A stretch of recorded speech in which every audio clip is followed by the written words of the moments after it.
Señor, te damos gracias por permitirnos alabarte, por permitirnos bendecir tu precioso nombre. Gracias, Señor, nos sentimos amados de parte tuya, nos sentimos bendecidos el estar aquí, Señor. Ahora te rogamos que tu palabra, Señor, venga a caer en nuestros corazones y haga lo que es necesario hacer en nuestras vidas. Te lo rogamos en el nombre excelente de Cristo Jesús. Amén y amén. Aleluya. Muy bien, dice la palabra del Señor, Nehemías capítulo 2, verso número 5.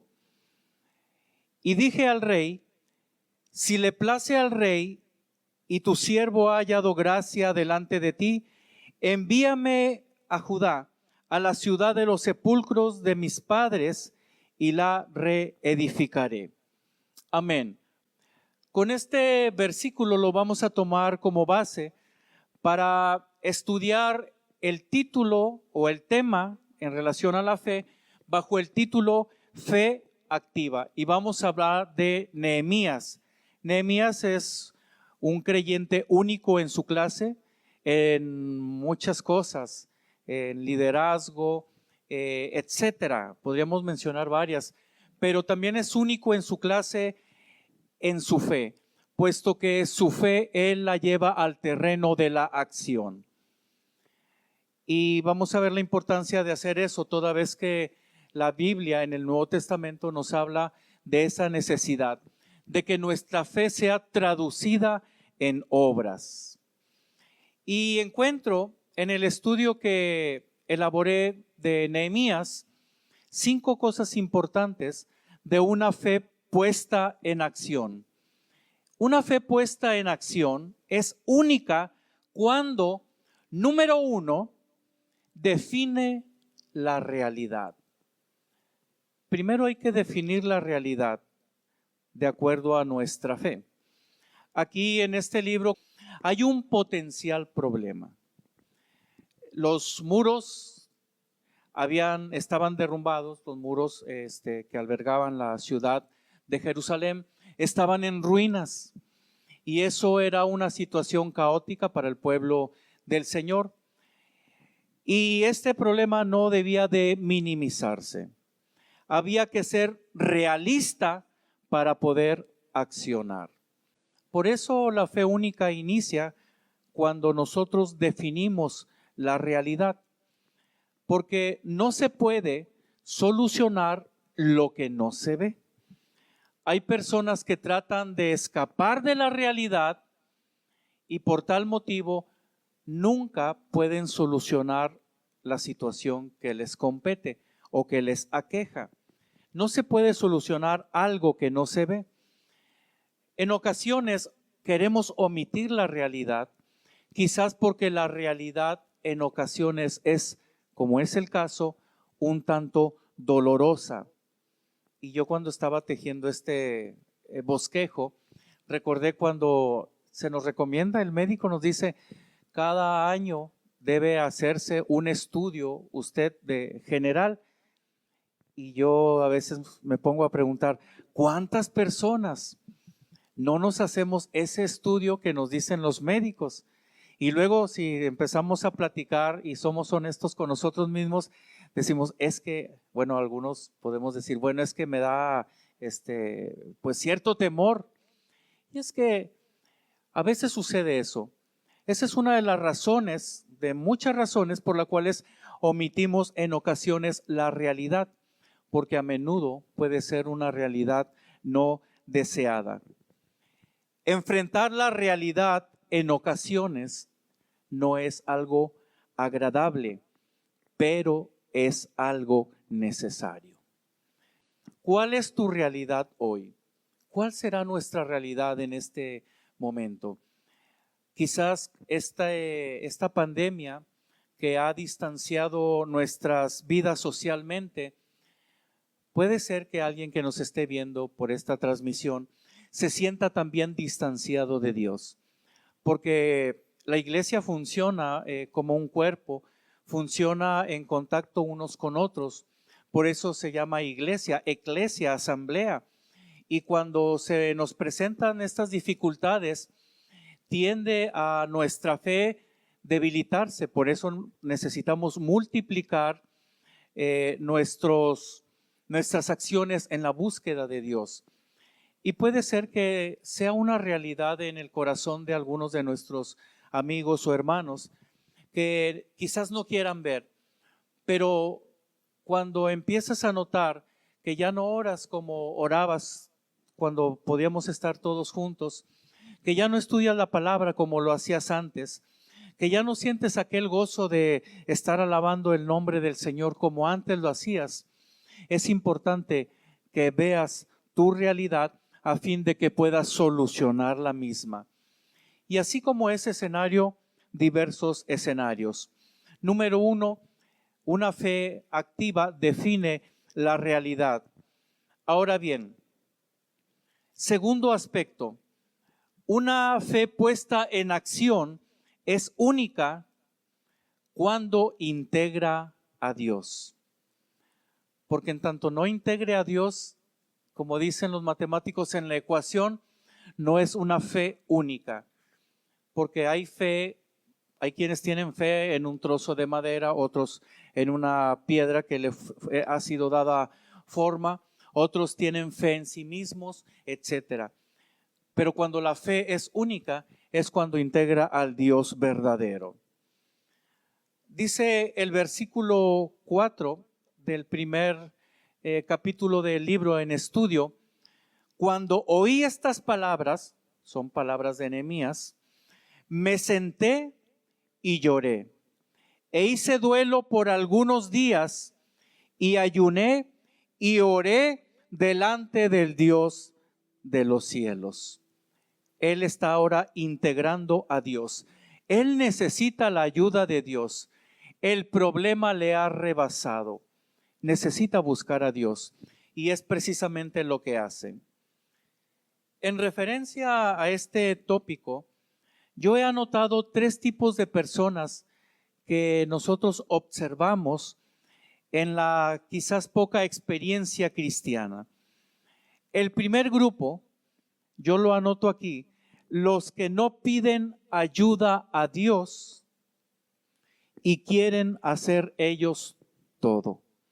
Hay gente que se le viene el problema y por alguna razón no busca la ayuda de Dios e intenta hacer todo.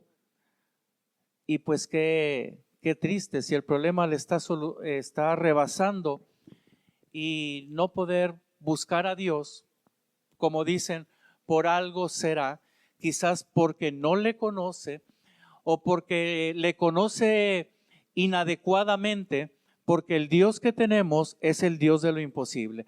Es el Dios que nos puede ayudar en cualquier escenario y nos puede sacar adelante. Hay gente que tiene un Dios con D minúscula. Quizás por eso no lo invitan a participar de la ayuda que ellos requieren. No permiten a Dios colaborar. Este es el primer grupo. Y de que existe, existe. Ahora bien, en la segunda clasificación que he anotado aquí de personas, son los que piden ayuda a Dios. Ya va un paso adelante. Los que piden ayuda a Dios, pero quieren que Dios haga todo. Y aunque hemos avanzado un poquito aquí en esta clasificación porque ya se está tomando en cuenta a Dios, ahora el punto es que quiere que Dios haga todo.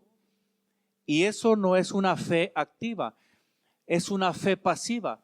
No es una fe que se lleva a la acción, es una fe cómoda, en donde Dios no, o la persona no colabora con Dios. Quiere que se haga la voluntad de Dios, pero no suma su voluntad a esa voluntad divina. Los que piden ayuda a Dios y quieren que Él haga todo. Y el tercer tipo de personas que yo quisiera que todos estuviéramos aquí enmarcados en esta clasificación: los que piden ayuda a Dios y están dispuestos a hacer su parte. Amén. A esto yo le llamo colaboración de voluntades. Porque nuestra voluntad se une con la voluntad de Dios. Y cuando esto sucede, Dios obra maravillosamente y recompensa la fe, haciéndola una fe única. Amén. Así es que tú y yo, cuando pidamos ayuda al Señor, es necesario que estar dispuestos a hacer nuestra parte. Y empezamos con las preguntas de reflexión. Una pregunta para ti. Cuando los problemas te rebasan, ¿es Dios a la primer persona que recurres? Esa es una buena pregunta. Cuando los problemas vienen a nosotros, ¿a quién recurres primero? Aquí Nehemías nos enseña en su fe única, esta fe activa, que él a quien primero recurrió fue a Dios. Muy bien. Punto número 3. Una fe puesta en acción es única cuando integra a otros. Ya integró a Dios, pero ahora va a buscar integrar a otros. Cuando Dios está integrado en tu ayuda, de hecho, Él pone los medios y las personas que tú necesitas para sacar adelante la tarea, el trabajo o salir adelante del problema en el cual puedas estar o que debas de solucionar. Quizás lo has hecho tuyo porque es algo que Dios puso en tu corazón, como lo era el caso. Nehemías era un funcionario de alto nivel que dejó esa comodidad del palacio de estar directamente tratando con el rey para hacer suyo la problemática de su pueblo, porque Dios lo puso así en él. Era una persona de oración porque es lo primero que hace, y en tal virtud primero integra a Dios y ahora busca integrar a los demás. El trabajo era tan grande que sabía que no podía él hacerlo solo. En tanto más grande es el trabajo para Dios, en tanto más grande es el desafío, más necesidad tenemos nosotros de trabajar con otros para la gloria del Señor. Él busca la ayuda de los medios correctos. Repito, Él busca la ayuda de los medios correctos. En el capítulo 2, verso número 8, dice la última parte, después de que él se presenta delante del rey para exponerle la situación, dice: y me concedió el rey según la benéfica mano de mi Dios sobre mí. Aleluya.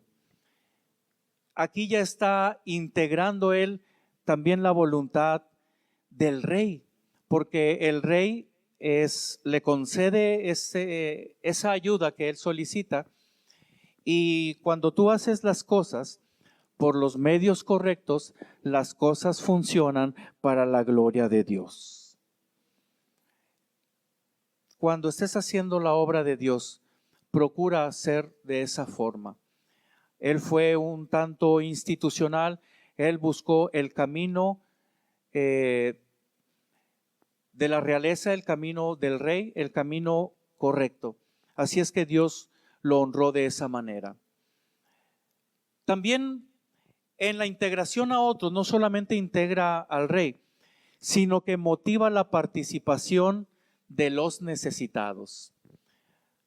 Había una necesidad en el pueblo de Dios, estaban aproximadamente a 100 kilómetros de distancia del palacio del rey, y él busca integrar a las personas que estaban en la necesidad.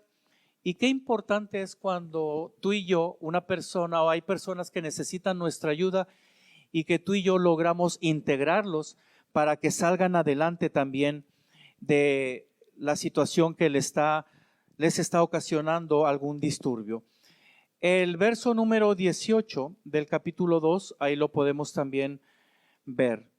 Nehemías capítulo 2, 18 dice: entonces les declaré cómo la mano de mi Dios había sido buena sobre mí, y asimismo las palabras que el rey me había dicho, y dijeron: levantémonos y edifiquemos.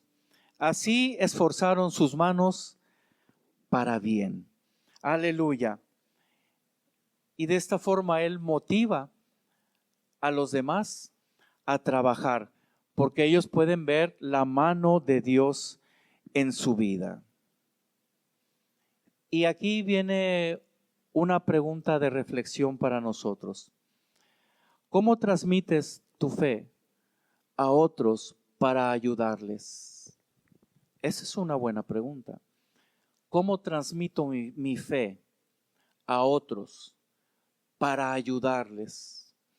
Qué bonito sería que, siguiendo los lineamientos de la palabra de Dios, las personas en necesidad nos dijeran: sí, queremos que nos ayudes, pero nosotros vamos a poner también nuestra parte. Eso significa que tu fe se está proyectando de una forma poderosa y que ellos están viendo la mano bendita de Dios en tu vida. Otra de las preguntas que anoté aquí a esta altura del bosquejo: ¿cuál fue la última vez que te interesaste en ayudar a otros? Recuerda, una fe que ha integrado a Dios siempre te va a conducir a ayudar a otros. En tanto no derive tu fe en acciones de amor hacia los demás, no podemos decir que es una fe bíblica. Cuando Dios está en nuestra fe, entonces ello nos direcciona a ayudar a los demás. Es la línea que nosotros tenemos en la palabra de Dios, en el libro que estamos estudiando. Define la realidad, integra a Dios, integra a otros.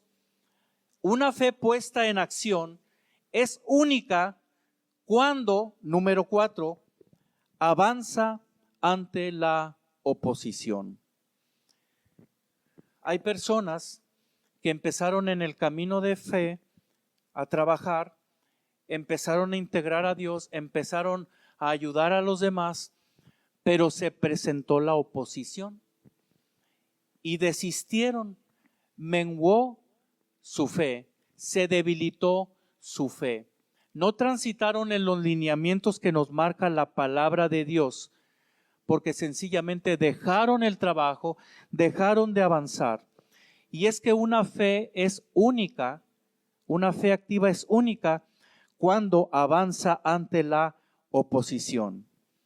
Yo apunté algunos versículos en donde noto con claridad la oposición que tuvo Nehemías. En el capítulo 2, versículo número 10, encuentro uno de ellos. Pero oyéndolo Sanballat Horonita y Tobías, repito, Sanballat Horonita y Tobías el siervo amonita, por eso señalo dos personas, observe dos personas, les disgustó en extremo que viniese alguno para procurar el bien de los hijos de Israel. Cuando tú vas a procurar el bien de los tuyos, cuando tú vas a procurar el bien de los hijos de Dios, del pueblo del Señor, va a haber oposición. Pero tu fe debe avanzar con acciones en el nombre del Señor. Aquí, dos opositores les disgustó en extremo que alguno procurara el bien del pueblo de Dios.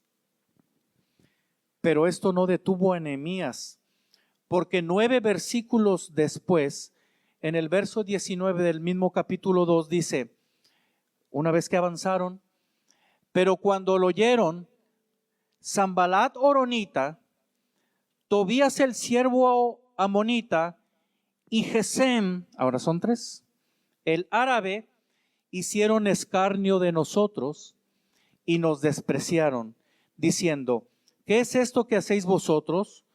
¿Os rebeláis contra el rey?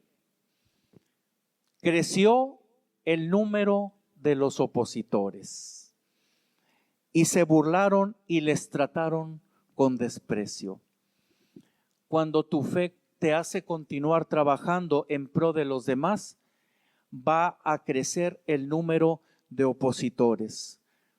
Pero una fe única es aquella que sigue avanzando en medio de la oposición. Y el capítulo 3 nos habla del reparto de los trabajos de la reedificación del muro y nos empieza a decir cada uno de los lugares donde estuvieron las familias. Y cuando termina el capítulo 3 y empieza el capítulo 4, vemos nuevamente la oposición. El primer verso y segundo verso del capítulo 4 dice: cuando oyó Sanbalat que nosotros edificamos el muro, se enojó y se enfureció en gran manera. Yo no sé si has visto alguna persona enfurecida, porque puede ser que hayamos visto una persona enojada. ¿Cuántos han visto una persona enojada? Ahora, ¿cuántos han visto a una persona enfurecida? Ahora, ¿cuántos han visto a una persona enfurecida en gran manera? Porque esa era la posición que tenían. Estaban enfurecidos. E hizo escarnio de los judíos. Y habló, fíjense, eran 3, recuerda, primero 2 y luego 3. Y ahora, dice, y habló delante de sus hermanos, no sé cuántos hermanos eran, y del ejército de Samaria. O sea, creció bastante la oposición. Y dijo: ¿qué hacen estos débiles judíos? Etcétera. La oposición se enfureció en gran manera y también aumentaron en gran manera. Ya está hablando de un ejército. Pero Nehemías no se quedó ahí. Él siguió avanzando en el nombre del Señor. Por eso su fe se convierte en una fe única llevada al terreno de la acción. Luego siguen ellos trabajando, se hablan algunas cosas, y cuando se llega al capítulo número 6, en los primeros versículos, de hecho ahí figura un subtítulo, un subtema en el capítulo que dice, al menos en mi Biblia, maquinaciones de los adversarios. En este capítulo nosotros vemos cómo los opositores tratan de engañarlo, pero Dios le hace ver a él que era eso, un engaño. Luego le dicen: ven con nosotros, vamos a hacer las paces, vamos a hacer alianza. Y envían una carta abierta al gobernador y se la enseñan a Nehemías. En aquel tiempo, una carta abierta a un gobernante era una ofensa intencional en contra de la persona, porque daba a conocer que Nehemías y el pueblo se iban a rebelar en contra del gobernante y que Nehemías estaba aspirando. Claro, todo esto era mentira. Si no te reúnes con nosotros, vamos a liberar esta carta al gobernante. La intimidación. Como que decían: bueno, Nehemías actúa en el terreno de lo político, bueno, pues vamos a darle por ahí. Y no lo lograron, no lo engañaron, porque la mano de Dios estaba sobre él, porque él había creído en el Señor y estaba conduciéndose para un ejemplo para nuestras vidas, para una línea, para un trazo, para que si nosotros andamos en esa línea, en ese trazo de la palabra, nuestra fe va a ser recompensada y vamos a glorificar el nombre del Señor. Y como no lo lograron tampoco en el terreno de la política, entonces se van al terreno de la religión o de lo espiritual. Y sobornan a un profeta. Y ese profeta va y le dice: vente, vamos a la casa de Dios, vamos ahí al templo y vamos a escondernos porque te vienen a matar, y ve a esconderte ahí. Y entonces Nehemías dijo: esto no está bien, algo aquí no está bien, porque yo soy un príncipe de Judá, yo soy de la línea de Judá y yo no soy de la tribu de Leví.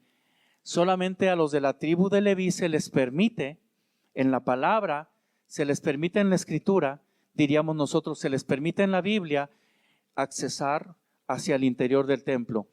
Y si ese profeta me está diciendo algo que está en contra de lo que está escrito, eso está equivocado.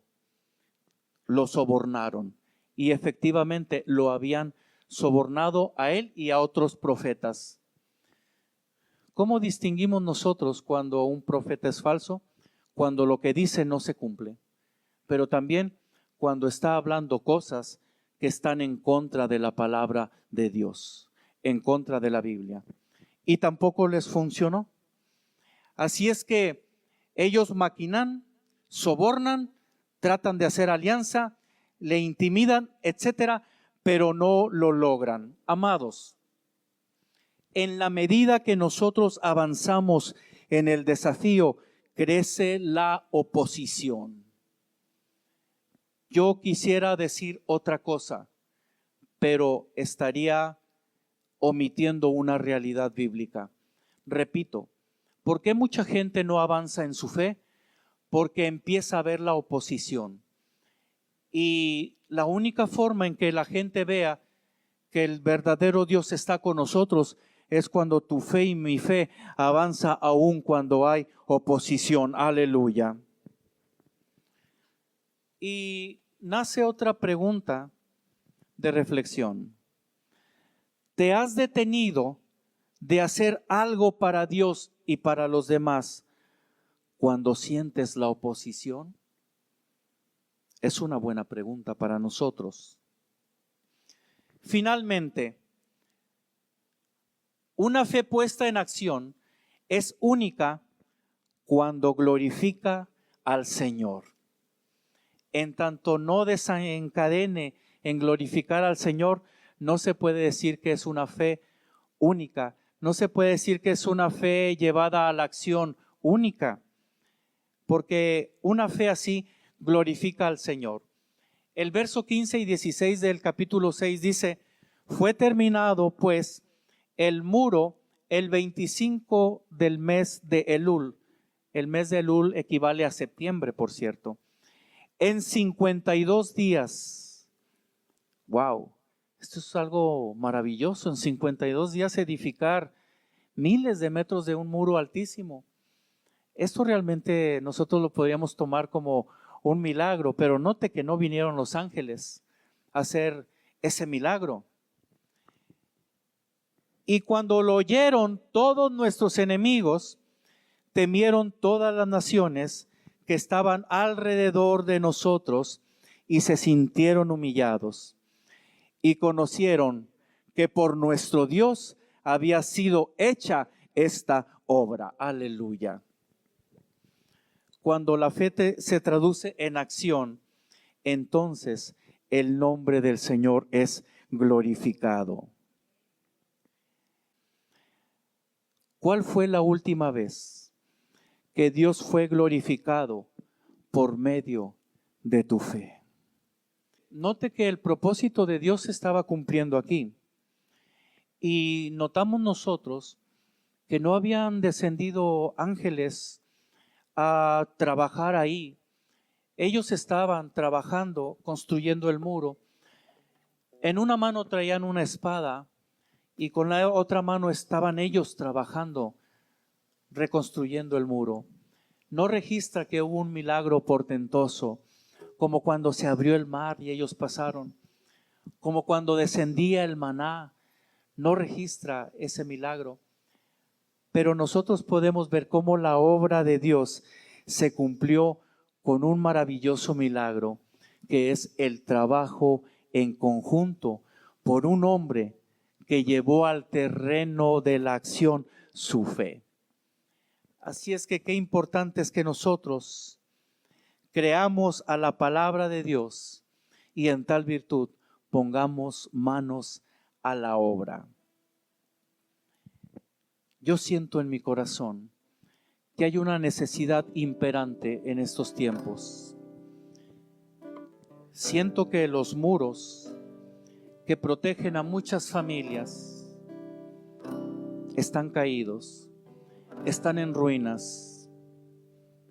Y también siento con claridad que Dios nos ha llamado para que tú y yo seamos partícipes de una gran obra. Quizás no vayas a experimentar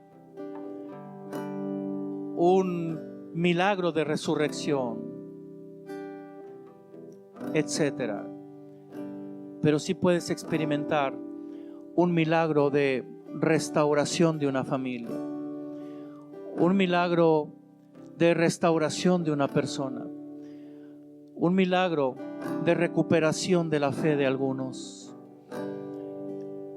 Dios desea usarnos a nosotros para que nuestra fe se traduzca en acciones que bendigan a los demás.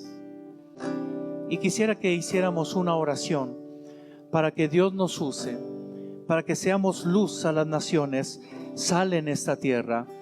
Padre, te damos gracias por tu bendita palabra. Tu palabra viene e impacta nuestras vidas. Viene y revela la necesidad que existe en nuestro corazón, Señor. Cuando nuestra fe se coteja con tu bendita palabra, en ocasiones nos sentimos escasos de no llevar a la acción, Señor, correcta nuestra fe en ti. Podemos conocer mucho, pero hacer poco. Señor, permítenos equilibrar nuestra vida espiritual. Permítenos, Señor, trabajar más para la gloria de tu nombre. Que las demás personas conozcan al Dios de Israel. Que puedan glorificar tu precioso nombre, Señor, al ver tu mano preciosa en nuestras vidas. Te rogamos de tu ayuda para nosotros, para que trabajemos coordinadamente, Señor, para que sumemos esfuerzos, para que te integremos a ti y también nos integremos nosotros, Señor, en este gran desafío, Señor, de alcanzar almas para la gloria de tu nombre. Padre, para ello nos ponemos en tus manos, en el nombre de Cristo Jesús. Amén y amén.